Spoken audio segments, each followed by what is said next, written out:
When life gets unpredictable, preparation matters. In medicine, it's all about staying alert, ready for whatever comes through the door.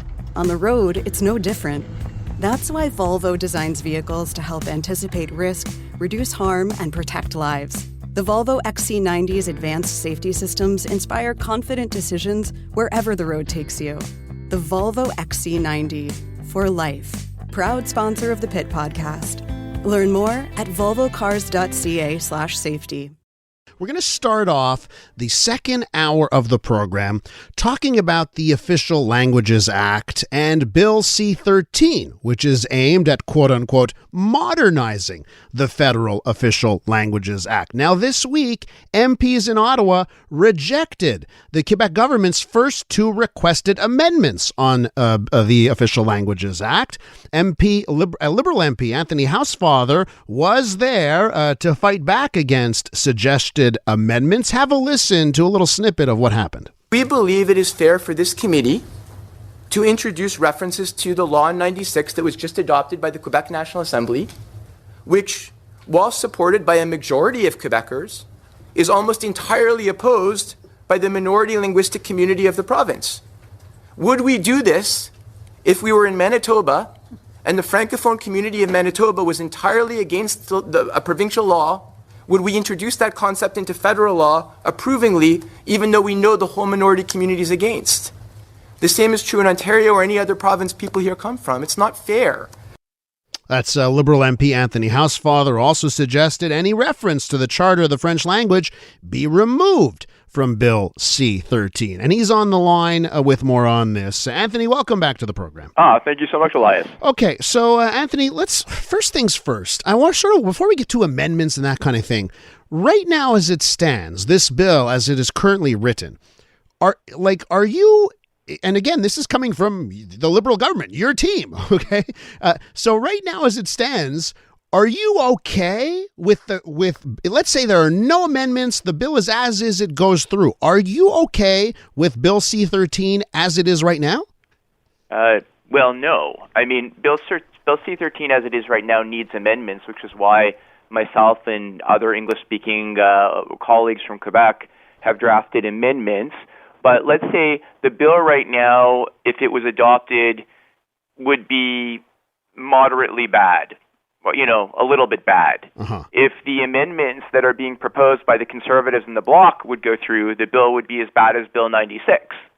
Okay, gotcha. So even on your side, because this is a Liberal bill, you're not entirely happy with it. You see some problems, but you're saying the alternatives would be worse. Yes, I'm saying that this bill continues the general path of the Official Languages Act since 1968, which legally treats English minorities in Quebec and French minorities outside Quebec equally. That's the general theme of the bill. But there are two things in the bill that need to be changed. There are two references to the Charter of the French language. They're put in an innocuous way. They don't say the Charter of the French language applies, but they reference it, which symbolically is bad, and because it's insulting to the people in Quebec who feel that is a unfair law. And I think it negatively would harm court challenges that we would bring, such as claiming that the preemptive use of the notwithstanding clause is unconstitutional, when the provinces would then say, but Mr. Attorney General, you inserted this bill approvingly in your own federal bill. And I think it could also have some minor negative legal consequences, where Quebec would argue that they didn't need to do certain things when the federal government delegated a power to Quebec. They would say, well, then we don't have to serve this group of people in English because they approvingly cited the Charter of the French language, which says only if you have an English school eligibility certificate can you get services in English. I think it doesn't happen often, but I think there could be negative consequences. Uh-huh. However, again, generally it would not change much for the English-speaking community in Quebec, but I wouldn't be happy with the bill as it stands, but it's not horrible. Okay, but let me ask you this. Why is your government proposing a bill that would make, it would go down the path of asymmetry when it comes to official languages in this country? Don't you find, again, this is your party, right? So isn't this peculiar that your party's proposing something that would have those effects? So two things again. No, the bill doesn't currently propose asymmetry except in one area, and that's not in the Official Languages Act. That's in a companion bill on the right to work in French. There's the Official Languages Act right now as has come out in Bill C-13, is substantive equality. It's not asymmetry. It's the other parties that support asymmetry. So the problem is that there was these two superfluous references to the Charter of the French language that are put in innocuous ways that I think could have bad consequences, but it's not meant to be an asymmetrical bill. Okay, so what you're saying is, since the last time we talked, a lot has changed actually in this bill? Because the last time we talked, we were worried about that asymmetry. No, I remain worried, which is why I proposed amendments to remove those two references to the Charter of the French language. That's one of my first amendment was debated at the end of Tuesday's meeting and should be voted on tomorrow at Friday's meeting. And I'm hoping that the committee will agree to remove the first reference, and then if we remove the first reference, I think we'll have a good chance that it'll remove the second reference, and then the bill, and then we have a few others on the companion bill, but I think then it's fine. Okay, and let me ask you, when it comes to that, what support do you need, right? Like, so how many people are on the committee, and what other parties do you need to go? Obviously, the Bloc Québécois is not going to go along with this. So do you need the Conservatives and the NDP to join alongside you in those efforts? So the Liberals are a minority in the committee. Mm-hmm. I'm very hopeful that the Liberal members will all support it. Because I don't normally sit on this committee. I've been substituting in because, of course, I care passionately about the issue and I need to protect the rights of my community, which is why I was there at the first two meetings and I'll be there tomorrow. We need one other vote besides a Liberal. So we need either the NDP member to vote with us, or we need one of the Conservative members to vote with us. And at the last meeting, even though the Conservatives supported the Bloc on everything, one of their members did break ranks on one of the votes. So Marilyn Gladue, right? Marilyn Gladue, exactly. Who's the only English-speaking Conservative who's on the committee. She's new to the committee, and during the course of the meeting, she started seeing what her party was supporting, and she wasn't very happy with it. And so I'm hopeful again that she or the NDP representative will join us. And again, my goal from the beginning has been, which is the case with all bills, right? You're never happy necessarily with the original version of a bill. It's the role of members then to get support to modify the bill, and that's what I've done since this bill came out. For the last 6 months, I've created amendments, rallied support, convinced my party, convinced others to make changes to the bill. Because the original bill, right, doesn't come from the caucus, it comes from the minister. Mm-hmm. And the cabinet. So basically, again, I think that the bill needs changes, but they're relatively, they're relatively small in number. We need to make those changes, and then the bill will be entirely acceptable, and that's the goal. How much does debate over this, and not just in your party, you mentioned Conservatives and breaking ranks on this as well, how much of this has to do with pandering to Quebec nationalists? Well, I think over the last several years, right, you've seen the Bloc, the Conservatives, and the NDP vote in the House of Commons to apply Bill 101 to federal law. Only the Liberals have voted against it. We're a minority. So the pressure on the Liberals in the House of Commons is constantly coming from only one direction. It's always coming from the direction you need to do more to support the methods of the Quebec government to promote French, which unfortunately also then leads, because of the way Bill 96 works, to taking away rights from Anglophones. Mm-hmm. And that's not the right approach, but that's the pressure you get every day. You never get questions in question period from any other party about why English-speaking Quebec is not protected. The questions are always, why are you not supporting Quebec in its effort to do this, or this, or why are you not supporting their use of the notwithstanding clause? So because of that, the pendulum swings, and the original version of this bill, I think, responded a bit to that pendulum. Although it didn't go in the direction what the other parties wanted, it tried to find some compromise that would allow the bill to go through. Mm-hmm. And in the end result, to me, that wasn't a satisfactory compromise. And again, I did my best. That's my job as the MP. Mount Royal elected me. They didn't elect a party.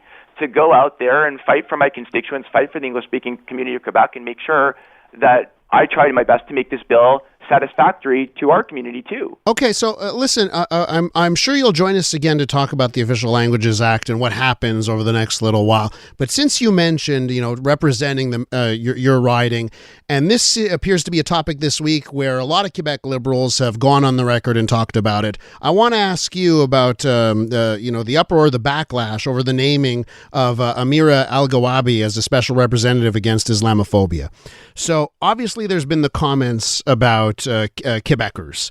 There was a comment that discrimination, that talking about the discrimination Francophones have faced in Canada as a type of discrimination and comparing it to other types of discrimination, she said, I'm going to puke when that was thrown out at her. She's also said that Canada Day is Judeo-Christian storytelling. She's had bad things to say about the Queen, may she rest in peace. And of course, on top of all of this, she seems to be at odds with much of the secular Muslim community in this country. Oh, and let me add to this, she also seems to have some high anti-Israel sentiment when you look at her social media postings. So I have to ask you, Anthony, what are your thoughts on her naming? And as I see a lot of Quebec members of your party speaking out against this, what say you on the appointment? Well, I would say two things. Number one, she's in place now, so she's in place. I think that there certainly are a number of things that she has written in the past that I do not agree with, and I think she needs to be educated about the reality of Quebec when you have a law that comes out that is unfair, when Bill 21 is absolutely unfair. Who is it unfair to? Who is it unfair to? It's unfair to any.